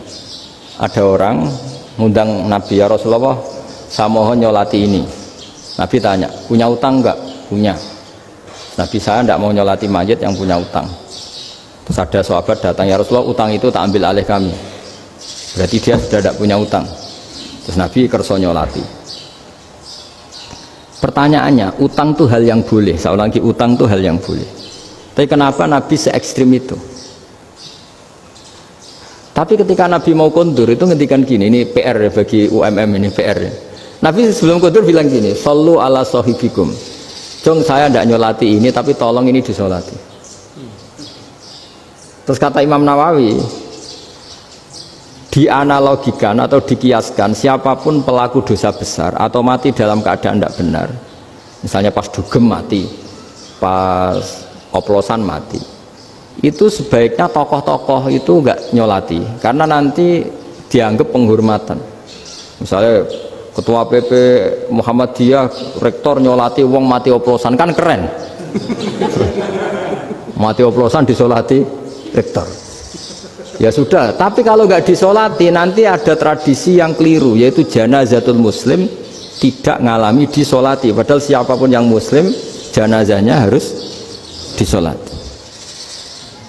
Makanya setengah-tengah ya rasa rektor lah, satpam pokoknya kudu tetap ada yang sholat gitu. Itu kata Imam Nawawi. Jadi ketika ada orang mati nggak benar, itu sebaiknya tokoh-tokohnya nggak ikut nyolati, tapi awamun nas, orang kebanyakan ikut sholat. Jadi fikih itu agak jelimet, karena tadi ketika tokoh ini nyolati, pertanyaannya bedanya apa mbek sing mati ning masjid mbek mati oplosan? Karena sama-sama semua orang nyolati, kan tidak ada sanksi sosial itu. Tapi ketika nggak disolatkan sama sekali, wah lebih parah lagi, ini ada janazatul muslim tidak disolati. Sehingga kata Imam Nawawi, ini hebatnya Nabi tengah-tengah. Jadi Nabi kundur, jong saya tidak nyolati, tapi sallu ala sahibikum. Ya tapi ini kamu harus nyolati. Kata Imam Nawawi, orang yang mati bunuh diri, orang yang mati oplosan, orang mati secara nggak benar, itu asal dia muslim tetap wajib disolati, karena sholat ini hakul muslim. Kan seorang muslim diantara haknya apa? Ketika mati dikafani, dimandikan, disolati. Tapi ini masalahnya matinya pas murtakibul kabiroh, pas melakukan dosa besar, dan itu sebab kematiannya. Kalau dia oplosan, kan sebab matinya karena oplosan, ya kan terus ribet. Mau disolati oleh, apalagi misalnya kita ketua ulama, udah terkenal wali, wah keren, mati oplosan lagi disolati wali, kan ribet kan. Nanti yang repot malaikatnya. Itu ya, ini yang nggak kata bahaya. Saya pernah baca kitab itu yang repot malaikatnya. Itu ada yang bilang gini, orang yang punya hutang itu pasti nanti hisabnya berat, diaudit malaikat sampai bisa nyaur hutangnya. Sementara malaikat kena konstitusi, kalau Nabi mendoakan harus mustajab. Ini kan ada dua hukum yang berlawanan. Sekali Nabi berdoa, wa maghfir lahu warhamhu, itu harus dituruti malaikat. Nggak boleh doanya Nabi nggak dituruti malaikat. Sementara aturan Islam juga harus dituruti, bahwa orang yang punya utang harus tersandra oleh hutangnya. Tapi nak sing dunia Pak Haris kan, nggak TN, nggak ngefek gitu. Jadi misalnya Pak Haris dungo sampai nangis wa maghfir lahu, kan nggak ngefek. Malaikat nggak itu, nggak sudah lah. Sortir. Tapi kalau Nabi yang berdoa kan harus dituruti, ini masalahnya kan itu. Nah kalau diturutin berarti hutangnya harus bebas, padahal secara aturan harus tersandra karena punya hutang. Nah, nanti sama kalau yang mati oplosan ini yang doain wali, kok wali sampai Allah maghfirlahu, doanya wali kan harus terkabul. Sementara secara hukum dia harus kena sanksi karena oplosan tadi. Daripada ngerepot malaikat, sudahlah wali-wali ini tidak usah ikut nyolatin, yang nyolati ya orang-orang nggak jelas ini, sehingga kan malaikat kan santai aja kalau mau nyeksa. Loh tapi kan sudah didoain, nggak ngefek. Karena doanya orang-orang nggak penting. Itu ada tuh di sarah Muslim itu, di sarah Muslim di bab ketika Nabi ngintikan babu qauli Rasulullah sallallahu alaihi wasallam sallu ala sahibikum. Jadi belajar fikih itu asik ya. Karena tadi harus dipelajari. Kalau enggak ilmu ini hilang. Terus nanti takutnya lagi ilmu fikih itu direduksi sosial. Terus misalnya gini, pepe wong cilik wae kiai-kiai ra gelem nyolati. Orang melihatnya ini karena yang oplosan wong cilik om melarat ra disolati. Jajal bupati ya disolati, mergo amplope gede-gede kan terus ruwet kalau dianalisis itu kan ruwet. Makanya kenapa saya harus ngomong fikih supaya semuanya itu enggak didudukkan urusan sosial itu. Nah kalau semuanya didudukkan sosial kan sentimennya sentimen sosial ya. Ribet. Padahal yang sering mati oplosan itu kan ngomong cilik gitu loh, karena tadi kalau wong sugih kan pakai whisky yang mahal yang insya Allah tidak mati kan gitu. Nah, yang mati kan yo mergo Bertos macam-macam itu kan. Artinya ini kalau nggak diterangkan secara fikih, kiai-kiai yang nggak datang dikira masalah sosial kan. PP salam tempel era gede terus nggak datang kan terus jadi ribet. Ya makanya ini apa lewat pengajian ini supaya sampean lebih tahu ya bahwa khazanah Islam ini kata beberapa ulama kafatal linnas, maknanya semuanya, sehingga Allah akan mentakdirkan kajian Islam akan ada di seluruh dunia. Jadi kenapa IAIN marak di Indonesia, UMM, Universitas NU banyak, karena agama ini kafatal linnas, tidak miliknya orang Arab tapi milik semua. Orang alimnya juga gitu. Ketika ada liga alim seluruh dunia, itu orang Indonesia, orang Afrika, ya selalu ada orang alim yang kelas dunia. Seperti dulu ada Imam Bukhari, itu as-sakhul kutub ba'da kitabillah, kitab terbaik setelah Quran itu Bukhari, padahal dikarang oleh orang Uzbek. Kata siapa? Islam As-Sobyan, ada orang Arab ngakui kalau kitab paling sahih itu Bukhari. Mekah Madinah pun ngakui kalau kitab paling sahih Bukhari, padahal pengarangnya ada orang Arab. Orang mana? Uzbek. Imam Ghazali yang diakui seluruh dunia itu Atos itu ikut Persia, juga bukan orang Arab. Sibawai itu orang Persia. Nah ini yang belum ada orang Malang ini, tinggal PR ini. Ya nyusul ya. Ya saya kira demikian. Assalamualaikum warahmatullahi wabarakatuh. Assalamualaikum warahmatullahi wabarakatuh.